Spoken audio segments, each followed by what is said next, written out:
Welcome to another episode of the Providence Friarcast, presented by PCBB1917.com, your home for Providence College basketball news, notes, and opinions.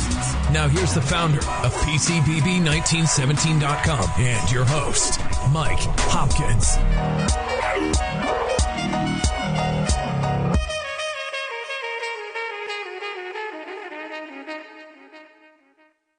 And welcome to another episode of the Providence Friarcast. Thanks for tuning in again after a couple weeks off. Brendan, Chris, and I are all back together here talking Providence's last few games, including the road trip and their most recent win against Georgetown at home.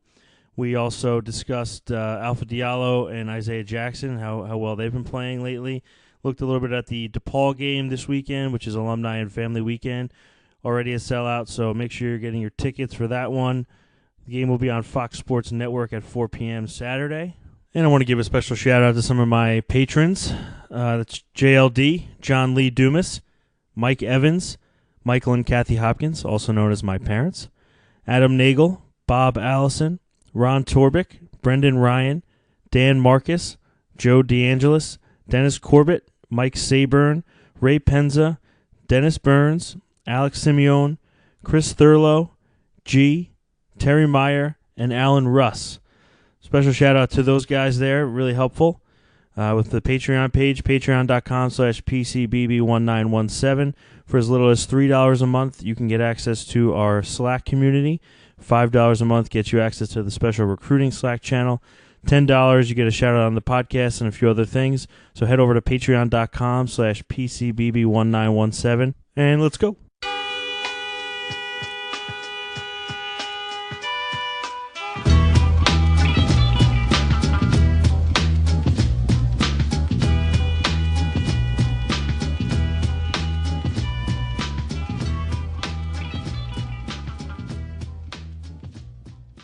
And we're back here for another episode of the Providence Friarcast. Brendan, Chris, and I back for episode 10, I believe. And a lot has happened since the last time we talked. Providence had a 3-game road trip, which included trips to Villanova, Seton Hall, and Marquette. They went 1-2 on that road trip. But looking ahead to the most recent game they played, they did rebound nicely against Marquette on that road trip. And then now a 2-game win streak after beating Georgetown at the Dunkin' Donuts Center to start a 3-game homestand. Providence currently at 7-4 in the Big East, tied with Creighton at the moment, although they're playing DePaul as we record tonight. Tied for 3rd place in the Big East with those 7 wins, as I mentioned. So let's get into a little bit of the road trip. I thought the Villanova game, they're number 1 for a reason. They have a clear killer instinct. I felt like Providence was hanging around a little and then went on that scoreless drought, and Villanova just stepped on their throat pretty quick. So that one ended pretty quickly. Seton Hall game was a total no-show. I think that everyone was aware of that. Alpha Diallo, the only one that showed up with a career-high 25 points. I was in Newark for that one. Pretty disappointed train ride home, taking 2 trains back from Newark, and really did not see a total stinker like that against Seton Hall, who I thought they had a decent matchup against. And then to close it out, as I mentioned, win on Saturday at Marquette, which I guess is now their favorite place to play 2 years in a row after the first 10 going winless. They are now 2-10 all-time in Milwaukee. Really held Andrew Rousey in check. Did a pretty good job on Marcus Howard. The game sort of felt weirdly in control the whole way. I don't know how you guys felt, but it just seemed like they always kind of had it, even when it got tight at the end. I wasn't as worried as I probably should have been.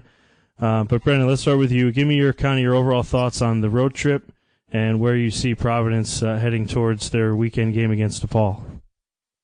Yeah, 3 straight games away from the dunk for the Friars. At Villanova, the number 1 team in the country. Then they had a week off, played Seton Hall, and Ed Cooley before that game, I remember him saying how the Friars, when they have a layoff like they had, they usually come out and play pretty well. That was a total opposite when they went down to Newark. I mean, they were just never in that game from the get-go. Seton Hall took it right to them, and they just were never in it. Now, in between, it almost kind of felt in between the Seton Hall and Marquette game, Ed Cooley stressed to the guys, or at least the seniors, the importance of, your time is running out. It's time to establish a legacy here. And, to their credit, on last Saturday, they really rose to the occasion against a Marquette team that came into the dunk first week in January. We all know what Marcus Howard did, lighting them up for 52 points. And, the Friars turned the table. They probably got maybe arguably, I wouldn't say the biggest win of the year, but at the time, losing 2 in a row, a Big East standings where things seem to be jumbled up in the middle. It was a game that really helped them maybe solidify themselves as a maybe middle of the pack, knocking on the door of that upper tier Big East team, beating Marquette. Yeah, 1-2 on the road trip is fine. It was kind of a daunting trip. The Seton Hall game, like you said, it was kind of expected. I didn't really have a good feeling about that game. In 8 days in between Villanova and Seton Hall, it was a tough layoff and 2 really good opponents. It was kind of just a schedule loss, as they call it in the NBA. It's just like set up for a sluggish play. But the bright spot, at least at this point, is Isaiah Jackson. That's more looking towards Marquette and Georgetown, but I have trouble looking at the last couple games, especially Marquette, without looking at Isaiah Jackson. He played 26 minutes against Marquette, gave him 13 points. I think he was like 4 for 8 from the field, but almost as much as Kyron goes, it's like very similar with Isaiah Jackson. He's a tempo setter for this team, and I think he's extremely important to their success, and that kind of showed against Marquette. But weird, like you said, this place used to be kind of a house of horrors, and now it seems like we like playing at Marquette. But that's a huge win to get 1 win out of that 3-game road trip. Marquette will tell you that. They lost a couple games in a row on their home court, so they're struggling. So the fact that they could get the win against Creighton before the road trip and then finish off the trip with a win against Marquette was just huge and set them up really nicely going forward for the rest of the year. And obviously, Alpha Diallo has been great. He was probably one of the standouts of the trip, even in the Seton Hall game when no one showed up. He had career high 25 and looked to be extremely comfortable, really in control. So that's nice to see, even in a game where you just get swamped. But overall, 1 and 2 doesn't look great on paper, but with the opponents and the schedule lineup, I think 1 and 2 is just fine. And specifically on Marquette, obviously 77-75 feels like it should have been a close game, and I guess it was, but I feel like I was sort of just watching it almost casually because it just felt like they were kind of in control. Interesting that Cooley really played mostly the small lineups with Khalif Young and Nate Watson only playing 9 minutes apiece. And then you have Lindsey with 39, Alpha Diallo 35, Cartwright 35, Bullock 30, and then Isaiah Jackson with 26 off the bench, 26 minutes off the bench. So really, I know Marquette is a little smaller, so that kind of makes sense. But just interesting that they were able to kind of exploit the matchups and make it work on defense too, because obviously Howard went off last time they played for 52. Really just kind of kept everybody in check. Howard ended up with 16, Hauser with 15. But really, other than that, Greg Elliott has been pretty good as a freshman. He has definitely impressed me. He had 13. Theo John, who inexplicably, I feel like I've never heard of him in my life. He appeared in the game against Providence at the dunk, and he had his career high 14 points. It seems like that's just what Providence does. They have anonymous big men have their career nights. But in the end, they did enough to win on the road, and that's really all you can ask for. Yeah, this was arguably the biggest game of the season to this point for Providence. They lost the close one to Marquette at the dunk earlier this year where Howard went off. And this was basically, to this point, going to decide who was the 6th team in from the Big East. And like you said, it was kind of weird because it was a close game, but it felt like they were in control for majority of this one. They went with the smaller lineup with Rodney at the 5, and you had other guys looking really comfortable in the post, which was kind of unusual. Like Alpha looked really good underneath, and it was great to see, but it was a little odd. And they did a good job of getting Rousey in foul trouble. He got his 5th foul with like 6 minutes left. So obviously that was huge.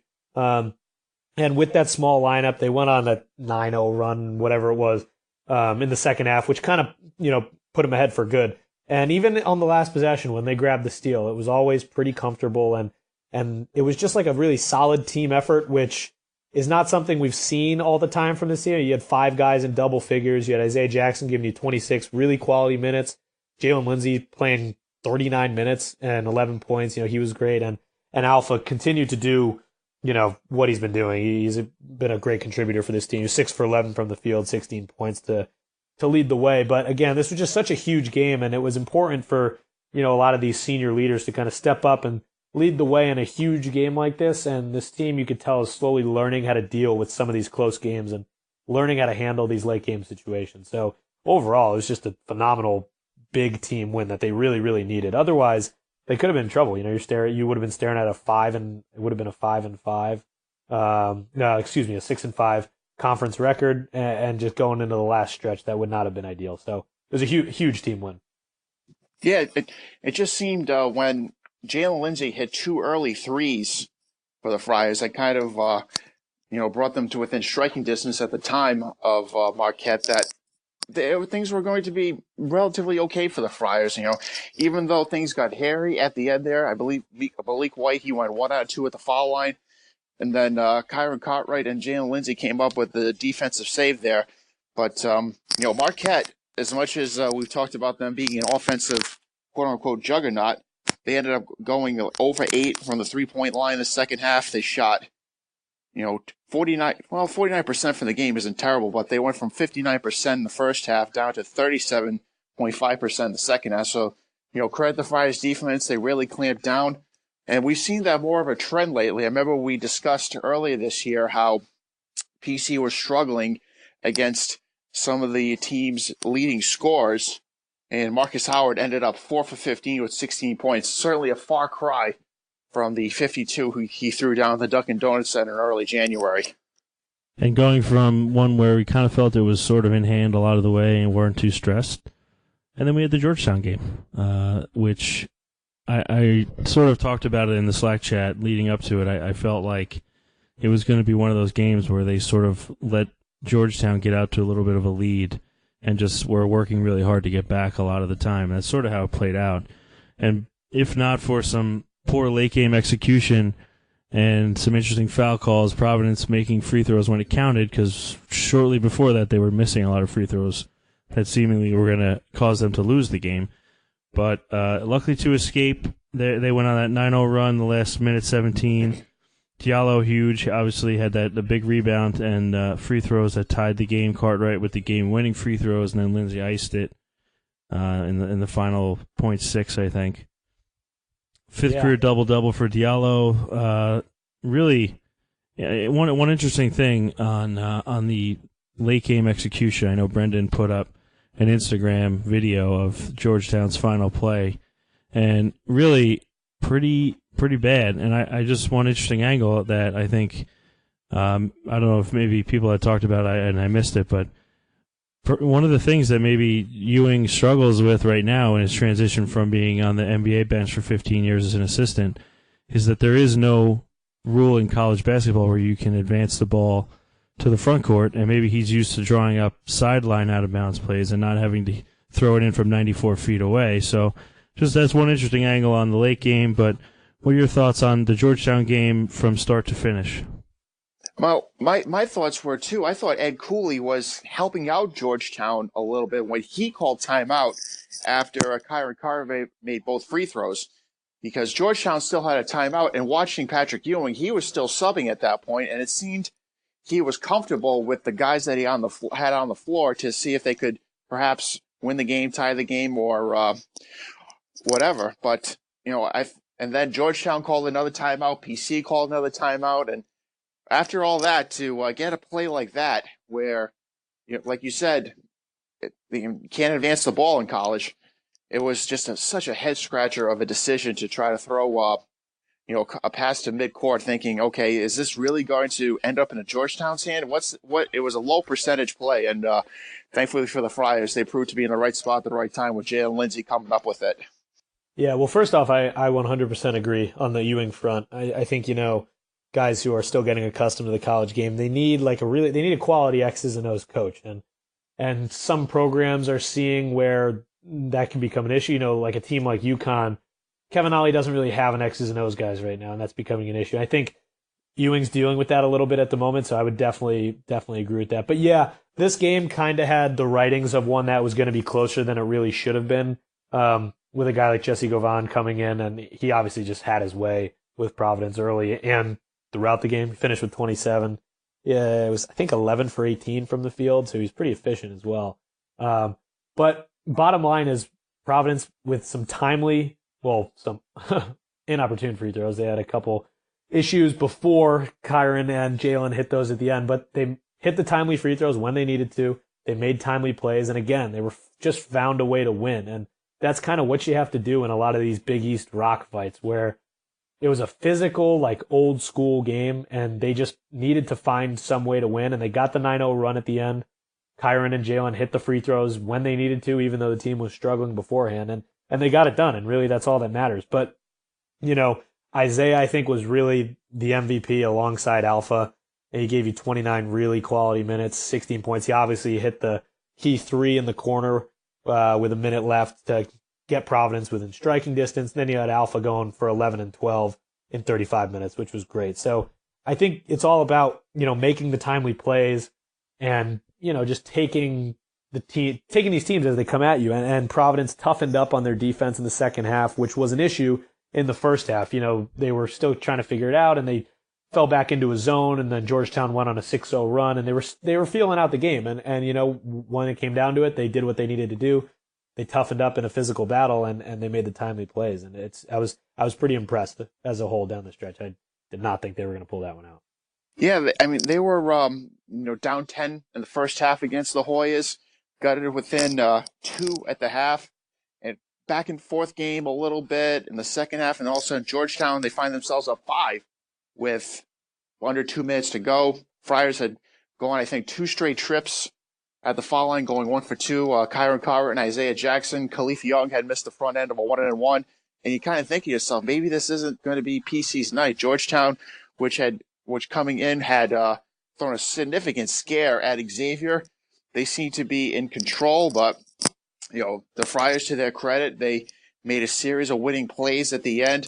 None bigger than Kyron Cartwright, the smallest guy on the floor, coming in and grabbing maybe the most important defensive rebound of the season, getting fouled, and then going to the foul line to ice it, so to speak, because that inbounds play by Georgetown at the end, where they still had, I believe, 4-point-something seconds left, where they had to go the length of the floor.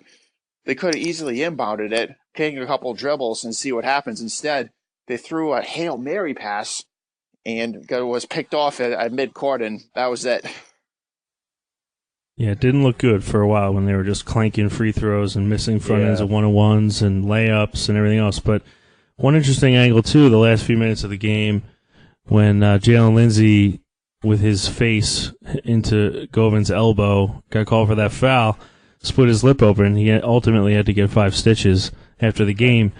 But that was kind of a turning point where Providence had sort of clawed back and was seemingly going to maybe just melt the game away, and then they lost Lindsey for a little stretch there when John Rock was trying to stop the bleeding on his face so he could get back in the game.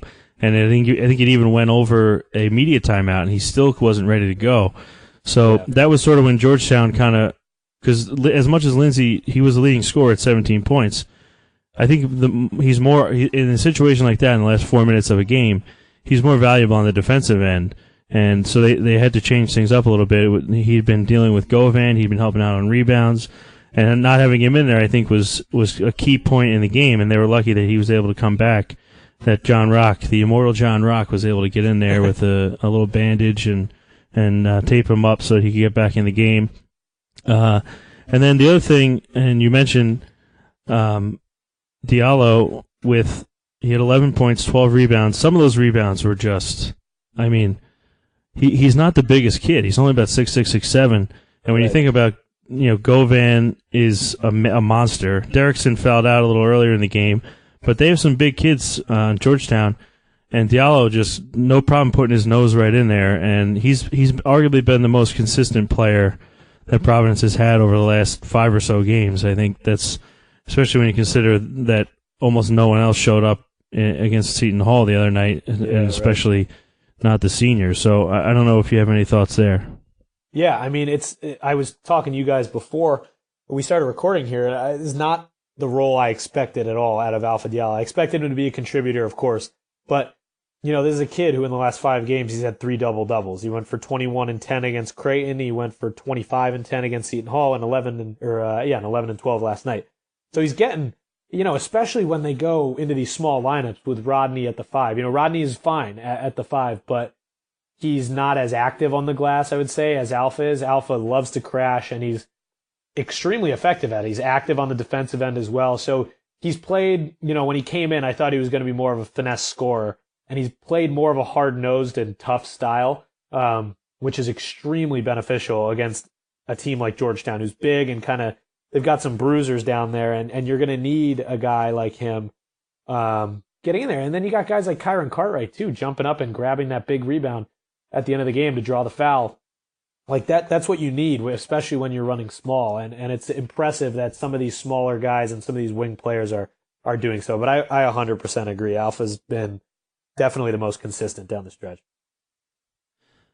And to that point about the Cartwright rebound, he said after the game that that's just one of those plays, one of those winning plays that Cooley has talked to them about. And being a senior now, he's been hearing it for 4 years that you have to, at the end of the game, you gotta really grab rebounds, you gotta make free throws, and they certainly did that. Yeah. So as much as it was a pretty uneven performance, and you don't like to have the team start really slow at home and allow a team that's in the bottom third of the league hang around because you never know what can happen. I mean, they made the winning plays when it counted. Georgetown didn't, and that was the difference in the game. And I think some of that is veteran play. Some of that is coaching. And Ewing, I think, said after the game he got out-coached. I don't know if that's, he's actually, I think, a pretty good coach. He may have made a bad call on that final play with about 4 seconds left, but Providence, this is what they're going to have to do. I mean, they're more likely to have to win games tough and gritty at the end like this than they are have everybody clicking, where Bullock's got 20 and Lindsay hits 3 or 4 threes and Cartwright has no turnovers and everybody's doing everything right. I mean, that's not necessarily how they've been playing all year. So I don't know if you have any final comments on Georgetown before we go to DePaul, but I think this is sort of how you have to win in February. Yeah, I mean, certainly, all Big East games are like this. They're all tough, but you're not going to get those pretty wins that Villanova has, or, like Seton Hall had against the Friars a week or two ago. That's just not this team's motto. It's not the way it's going to work. And clearly they're finding ways to win these tough games, these gritty games. And that's something that earlier on this season, I wasn't sure they were going to be able to do. But they've done a good job with it so far, and especially in the last 2 games where you've got these, they won by 2 against Marquette, they won by 4 last night, and it's these grinded out games where, it's physical, it's tough, there's nothing really pretty about it. It's old school Big East, and it's the veterans and the older guys on this team that are really the difference makers. Like you said, I don't think Ewing got out coached last night. I think it was just the difference maker was the players, the guys on the court, and Providence just had a more experienced group, and they kind of knew how to get it done. They've been in the Big East for a couple of years now, and they just know how to get it done. So I love the fact that that's the case, and they're starting to show some real confidence late in these games, because even when they were almost down and out against Georgetown, they still had a little bit of swagger to them on the court, and I think that's extremely important, especially as you get later in February here. And we are getting later in February. Saturday, February 10th, will be Providence's second of the third game of this homestand. It is Alumni and Family Weekend, so expect there to be a sellout. Tickets probably a little harder to come by than a normal Saturday game against DePaul.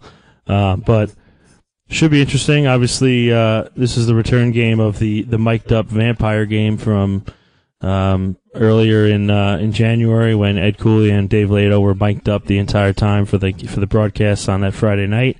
Providence won that game 71-64, largely pretty much on defense, just really stymieing everything that DePaul wanted to do. Max Struss, their leading scorer, finished with just 8 points, really didn't get anything going. And the team, DePaul as a team, really didn't really have much going offensively, shot 38%. Providence, not exactly barn burner at 43%, but did enough, and really on the defensive end is where they won the game, which I expect will be the similar game plan. Just don't let Struss beat you. You got to deal with Marich down low, and obviously Eli Kane is always dangerous. But I think looking ahead to Saturday, 4 p.m. tip on Fox Sports Network. So that's all kinds of weird channels, including Your View, which is also a weird name of a channel, formerly Cox. So that'll be where you can find it on. But just go to the game. It's Alumni weekend. You got to go. Yeah. Get to the dunk. But just really looking ahead to Saturday, I don't know what your thoughts are in terms of DePaul, but I think this is just without having really dug into anything yet, I think this is a pretty easy 10-plus win. Yeah, just don't overcomplicate it. If you're Providence, don't overcomplicate it. You did what you needed to do when you were in Chicago last time. Keep Strus under wraps. He's a pretty athletic wing, and just keep it. You can maintain him. You got guys like Jalen and Alpha who've been great defending some wings similar to him in the past. So you got him, Kane, and Marich, and really, it sounds kind of simple, but you don't really have too much else to worry about. I mean, McCallum's all right, Brandon Cyrus is there too, but I think if you maintain Strus, keep Kane in check, you'll be just fine. I mean, just do what you got to do. DePaul is not a very efficient team on offense. Providence isn't going to have to shoot the lights out to keep up with this team at all. The crowd's going to be into it, like you said. So, yeah, just don't overcomplicate it. Do your thing. And also, speaking of the crowds have been great as of late. They've had, last night was just short of 12,000. There's been 12,000 plus prior to last night, a couple times in a row. So, and that's been like a huge difference maker for the team. So I can't reiterate enough how important the crowds are to this team. And 4 o'clock Saturday, it's coming in between time. People have plenty of time to enjoy some pregame festivities. I know that I will be at Bradley Cafe for a little while before the game with a group of people. I don't know. I've heard other people are going to Trinity and Murphy's, and I think everybody will be. Oh yeah, I'm sure it will be. It's obviously the proximity is pretty convenient. As McNamara always says, the crowd will be pretty lubed up by the time tip off occurs. Yeah, I think that's fair to say, and I think that that'll only help things for Providence on Saturday. I think that's it for DePaul. We don't look too deeply there, as you said. To keep it simple, play defense, stop Strus, you'll win the game most likely pretty easily. Yeah.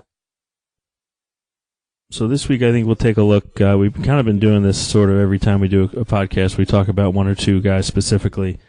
I think we'll delve in a little bit about Isaiah Jackson here. Really been very, very solid, and I've seen some people say he deserves to start. I think he's just fine coming off the bench. I think he really kind of enjoys that role, and it gives Cooley flexibility to go small when he wants and bring Jackson in to play the 3 or the 4. And so I like him coming off the bench. But the first two Big East games, he had 0 points, 3 points. After that, he's been averaging 10.1 and 5.9. Really been very solid. I think we kind of talked about it a little bit because he's had some of these games in this last stretch where you get like 25 minutes from him off the bench and like 10 to 15 points, 7 or 8 rebounds. He plays physical defense, which a lot of the guards and wings in the Big East maybe aren't used to the physicality that he can bring with his size. So Jackson, I really has sort of been an unsung. I think Diallo is more been sung at this point.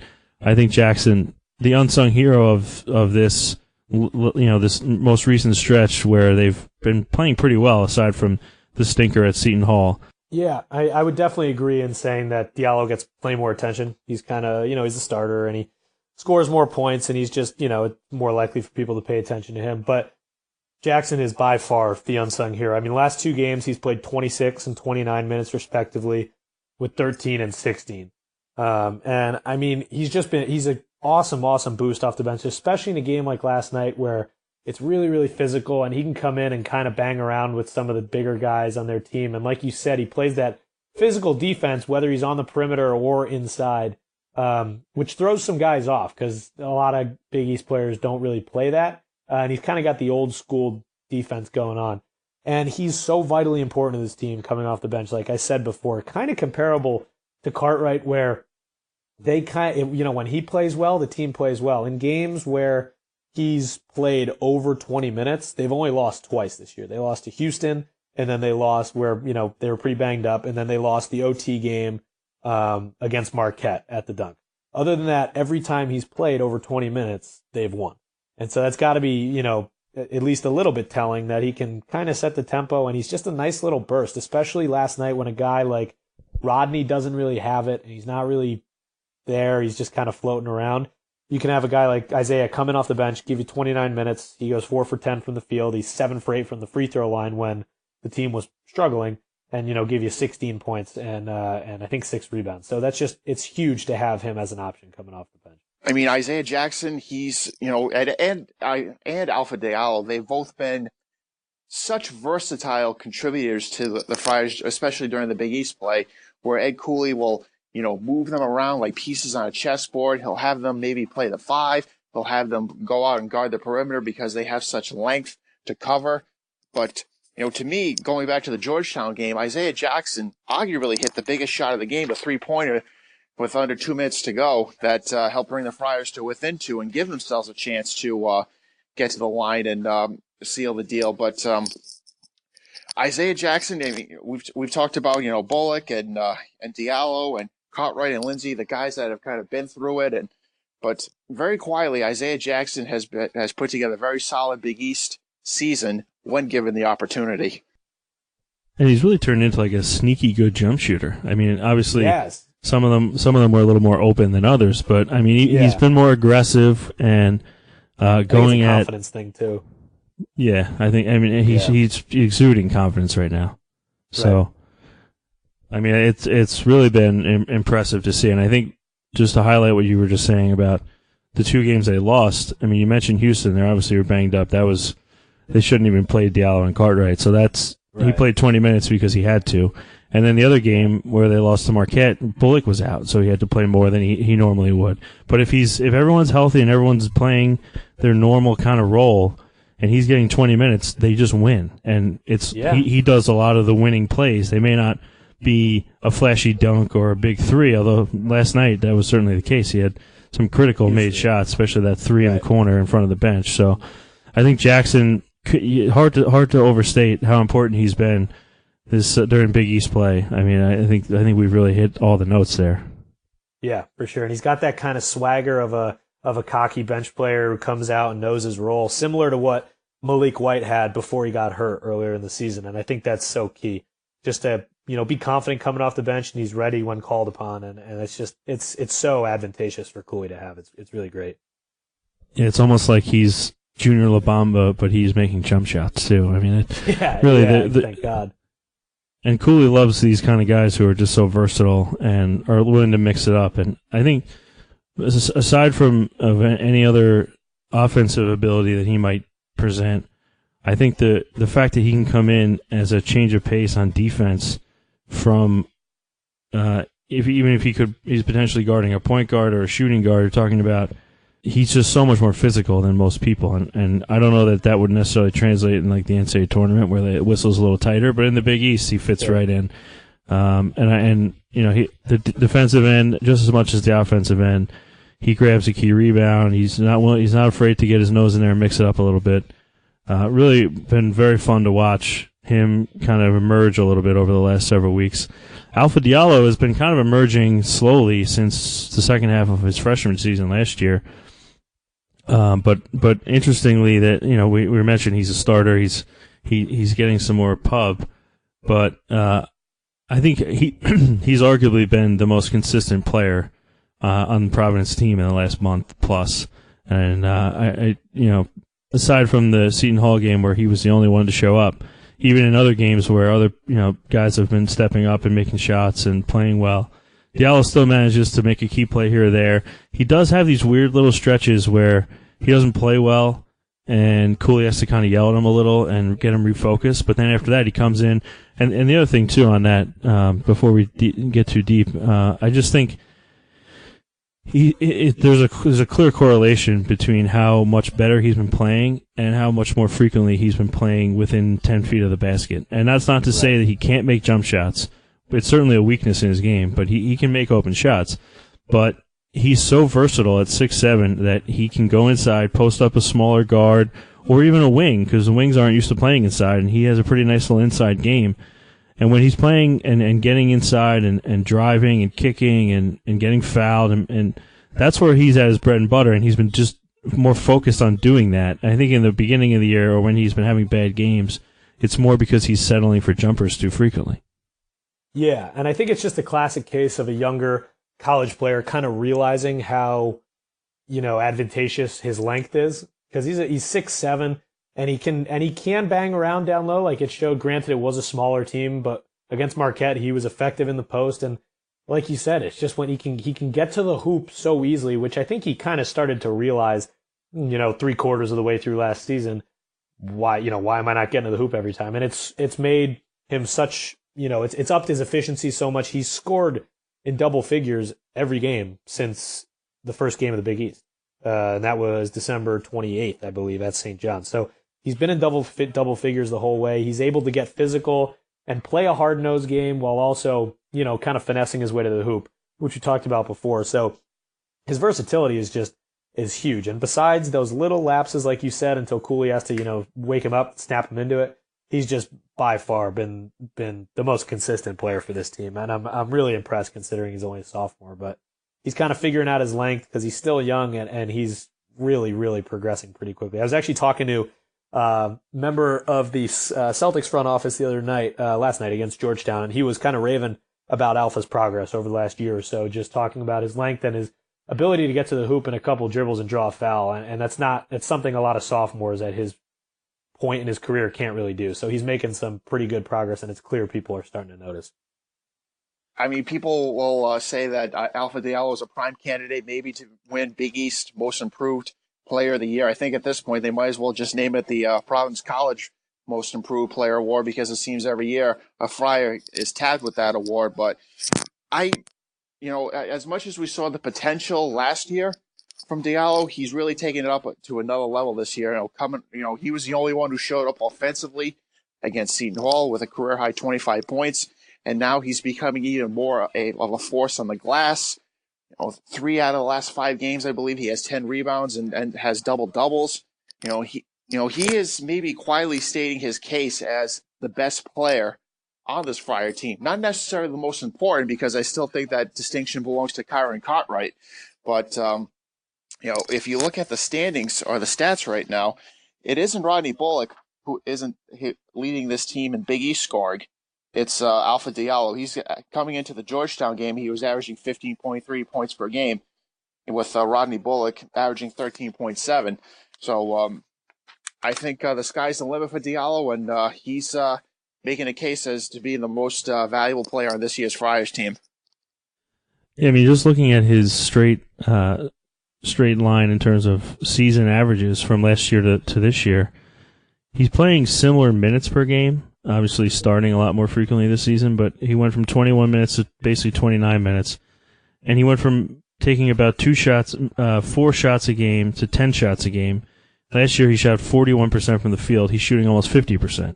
So just in terms of, as you said, efficiency, he's taking more shots, making more shots, and he's taking most of those additional shots from 2-point range, which I think is important. He's still getting to the line at a decent clip. I mean, I'd like to see better than 2.3 makes a game out of 3.1 attempts. I think he probably should get there at least 5 times a game, but that'll come. Yeah. Rebounding numbers have doubled from 3.2 to 6.4.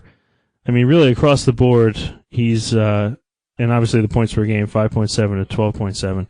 I mean, I think we've highlighted everything really. I think he's been if Rodney Bullock was playing like Rodney, and I don't want to kill Rodney because he's just had a couple bad games lately.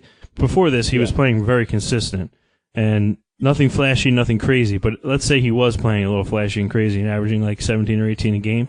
Providence would have won probably 2 additional games with the way that Diallo has played in addition. But the fact that they're even here with Bullock having not played great, Cartwright's had some spells, and I'm not sure that he's healthy, frankly. It looked like he kind of rolled his ankle or did something last night in the Georgetown game again. He's missed a bunch of free throws. He's made some really horrible out of character passes, even for him. So I'm not so sure that he's totally healthy at the moment, but really, Diallo and Jackson have been the two most consistent players. And then you see Providence win and have these nice stretches in games where they get out to like an 8-10 point lead when everybody kind of clicks for 5 minutes. But the problem has been they go 3 or 5 minutes without scoring. And so getting that consistency over the last 3 or 4 weeks of the season here will kind of be what Ed Cooley, I think, will be fine-tuning as they try to get to March 3rd, the last game of the season, and then obviously to Madison Square Garden for the Big East tournament.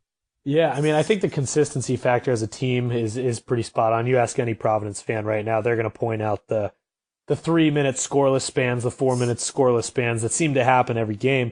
But the fact of the matter is that they've been able to deal with those as they've come over the last couple games and find ways to win. I've said it so many times over the last half hour that we've been talking, but it's true. And you pointed out Rodney's inconsistencies over the last few games, and it's annoying because he was playing very well before that, and had he been playing to the top of his ability alongside Alpha, they probably could have grabbed an extra win here or there. But the fact of the matter is, like last night, Rodney plays 24 minutes and scores 4 points, and they still find a way to win. That has to be looked at as a victory. That the rest of the team is still finding ways to produce even without Rodney. Where last year he was their go-to guy, and if he wasn't putting up 18 plus a game, they were in total trouble. So it's great that there are now other options, and yeah, Alpha's been the guy in terms of consistency. So I think we've got him just about covered, but his progress is through the roof. It's awesome. Back here in the studio, thanks for Chris and Brendan getting together again after a little bit of a layoff. Everybody's been kind of busy, but we're back with another episode for everyone here this week. You heard from us on the road trip and talking a little bit about the Georgetown win the other night. Ed Cooley was asked to give his thoughts on the win against Georgetown during the biweekly Big East media coaches call that took place Thursday morning. So you heard from us, now hear from Ed Cooley. Yeah, we were really fortunate to win the other night. I was really proud of our guys on, bouncing back. We got down early. I thought we had some great veteran leadership. I thought Alpha and Isaiah Jackson were pivotal in the win as their versatility continues to show. I thought we made some timely baskets, and it was a really good win for us. Got to try to win your home games. Certainly critical to win your home games, as Ed Cooley just said. The Friars obviously at home on this Saturday against DePaul. They have, I believe, 4 home games remaining the rest of the way and 3 road games over the final 7 Big East games in their quest to get at least 10 Big East wins. Although some people are saying that maybe they really need 11. I know we were talking about it in the Slack channel a little bit today, looking at some of the metrics, projecting RPIs and things like that. Obviously, the more wins, the better, but 10 has been kind of the magic number of late. Certainly 11 would be very welcome, but holding serve at home, important. And that'll do it for another episode here of the Providence Friarcast. Thanks for tuning in. Make sure you're subscribed on iTunes or wherever you get your podcasts. Leave us a rating and a review. It's most appreciated. Look forward to seeing a lot of people down around in Providence this weekend on campus and at the Dunkin' Donuts Center. We'll talk to you next week. Don't forget to subscribe to the Providence Friarcast on iTunes or wherever you get your podcasts. Follow Mike Hopkins on Twitter and Instagram At PCBB1917. Like the Facebook page, and as always, stay classy, Friartown.